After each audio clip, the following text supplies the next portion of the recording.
আসসালামু আলাইকুম। Walton smart fridge presents BPL টকে সকলকে আমন্ত্রণ। এনামুল হক বিজয় শামীম আশরাফ চৌধুরীর সঙ্গে কথা বলতে গিয়ে তার চোখে পানি দেখা গেছে, আবেগ আপ্লুত হয়ে পড়েছেন।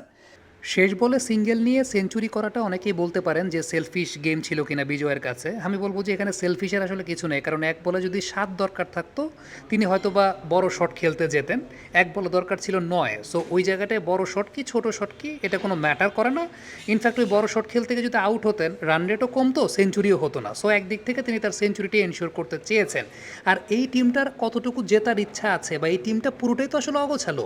জিতলেও কি আসলে হারলেও কি, এই টিমটা আমার কাছে তো মনে হচ্ছে না যে এই টিমটা ঠিকঠাক মতো জিততে চায়। টিমের পুরো বিষয়বস্তুই অগোছালো। সেই জায়গায় নিজের সেঞ্চুরির জন্য খেলাটাই আমার কাছে মনে হয় ভালো ছিল। ইনিংসটা এনামুল হক বিষয়ে বেশ কয়েকটা লাইফ পেয়েছিলেন ইনিশিয়ালি। খুলনা টাইগার্সের ফিল্ডাররা ক্যাচ ড্রপ করেছেন, বাট সেঞ্চুরি তো আসলে সেঞ্চুরি। সেঞ্চুরি সেটা লাইফ পেয়ে হোক লাইফ না পেয়ে হোক, সেটা সেঞ্চুরি। তবে এনামুল হক বিজয়ের আবেগ আপ্লুত হওয়ার বিষয় আমি আসলে টেকনিক্যাল জায়গার চাইতে আমার কাছে মনে হয়েছে এন্টায়ার এনভায়রনমেন্টটা রাজশাহী টিমের এমন, বিজয় হয়তো বা তার আবেগটাকে ধরে রাখতে আসলে পারেন নাই। এন্টায়ার সিনারিওটা এত বেশি প্যাঁচানো, বিজয় যেহেতু ক্যাপ্টেন, মানসিকভাবে মনস্তাত্ত্বিকভাবে খুব যে ভালো কন্ডিশনে আছেন ব্যাপারটা কিন্তু সেরকম না। এবং বিইং দ্য ক্যাপ্টেন অনেক প্লেয়ারকে হয়তোবা তিনি এই দলটাতে ইনকর্পোরেট করেছেন, কিন্তু দিন শেষে রাজশাহী দলটাতে যা চলছে সেই অনুযায়ী তার নিজেরও হয়তোবা সেখানে মুখ থাকছে না, কিংবা এন্টায়ার এনভায়রনমেন্টটা সেটা প্লেয়ারদের জন্য খুবই ডিমোরালাইজিং। আজকে যখন খেলা শুরু হয়েছে, শুরুর বলটাতেই এনামুল হক বিজয় আউটবার্স্ট করেছেন। শুরুর বলটাতেই আউটবার্স্ট করেছেন, একটা ফিল্ডিংয়ের সেই জায়গাটাতে 2 রান নিয়ে ফেলেছিলেন ব্যাটাররা। বিজয়কে আউটবার্স্ট করতে দেখা গেছে। এই আউটবার্স্টটা না, এটা নর্মাল সিনারিওতে হলে তিনি প্রথম বলে কেউ এরকম আউটবার্স্ট করে সেটা কিন্তু করতেন না। এরপরও আরেকটা বার আমরা দেখলাম যে মৃত্যুঞ্জয় যখন ক্যাচটাকে ছাড়লেন তখনও বিজয়ের একটা আউটবার্স্ট হয়েছিল। এই আউটবার্স্টগুলো তিনি করতেন না, এই আউটবার্স্টগুলো তিনি করেছেন এন্টায়ার টিমের যে এনভায়রনমেন্টটা চলছে। আমরা সবাই জানি কি চলছে, টাকা পয়সা সংক্রান্ত যে ব্যাপারগুলো রয়েছে। বিপিএলটা হয় সেখানে একটা প্রেস্টিজিয়াস ইস্যু, বিপিএলটা এন্টায়ারলি আমাদের দেশের ক্রিকেটে একটা প্রেস্টিজিয়াস ইস্যু। সেই জায়গাটাতে এই ফ্র্যাঞ্চাইজিতে যা চলছে, একটা নিউজও দেখলাম যে মৃত্যুঞ্জয় চৌধুরী এখন পর্যন্ত কোনো টিএডিও পান নাই, তার 25% টাকাও পান নাই।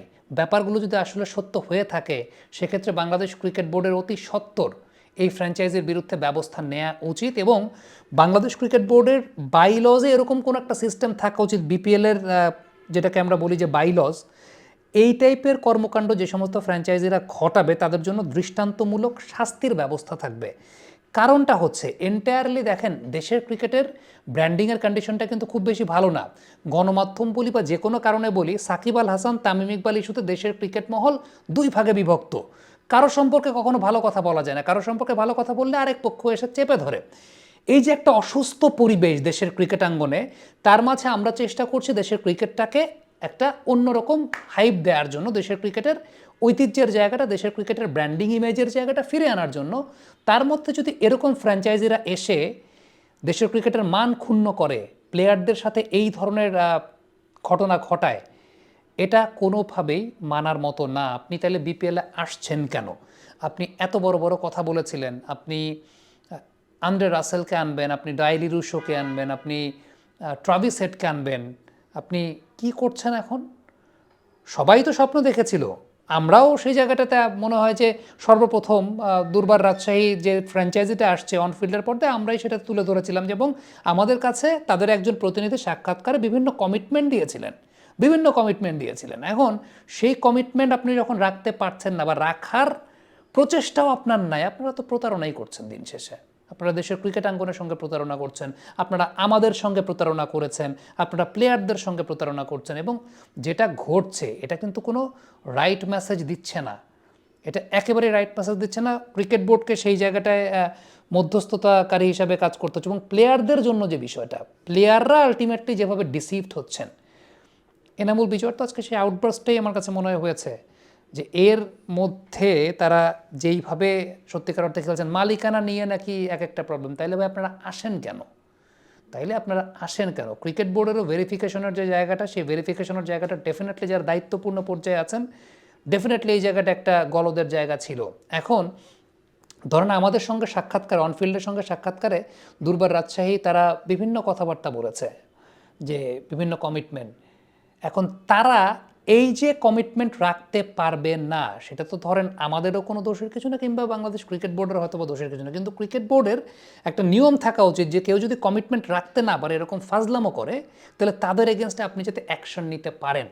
এরকমও শুনতে পাচ্ছি যে প্লেয়ারদের যে এগ্রিমেন্ট পেপার, সেই এগ্রিমেন্ট পেপারের জায়গাটাও অনেক প্লেয়ারের কাছে পান নাই। মৃত্যুঞ্জয়ের কথা তো বললাম যে একটা সংবাদে এসেছে, আমি একটা অনলাইন মিডিয়াতে দেখছিলাম যে ব্লিটজ ভিশন তারা লিখেছে যে মৃত্যুঞ্জয় টিএডি এর টাকাটাও এখন পর্যন্ত পান নাই, 25% মানিও পান নাই।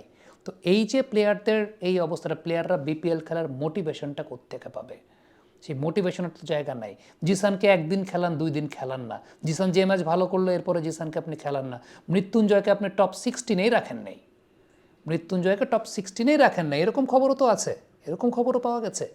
সো সব কিছু মিলিয়ে এই জিনিসগুলো আসলে একটা অনেক বড় প্রবলেমের বিষয়, এবং এরকম ফ্র্যাঞ্চাইজি যারা আসেন তাদের এগেনস্টে ব্যবস্থা নেওয়াটা খুব জরুরি, অতীব জরুরি। কারণ আমরা একদিক থেকে দেশের ক্রিকেটের পজিটিভ ব্র্যান্ডিংয়ের জন্য কাজ করছি, অন্যদিকে আমাদেরকে ব্যবহার করে দেশের ক্রিকেটের নেগেটিভ ব্র্যান্ডিং করবে বেশ কিছু মানুষ। আমার কাছে মনে হয় যে এই জায়গাটাতে অনেক চিন্তা ভাবনার বিষয় আছে, বিশেষ করে যারা দায়িত্বপূর্ণ পর্যায়ে আছেন। আমরা তো আর বাংলাদেশ ক্রিকেট বোর্ডে দায়িত্বপূর্ণ পর্যায়ে নেই, যারা দায়িত্বপূর্ণ পর্যায়ে আছেন তাদের এই জায়গাটা পদক্ষেপ নেওয়াটা জরুরি।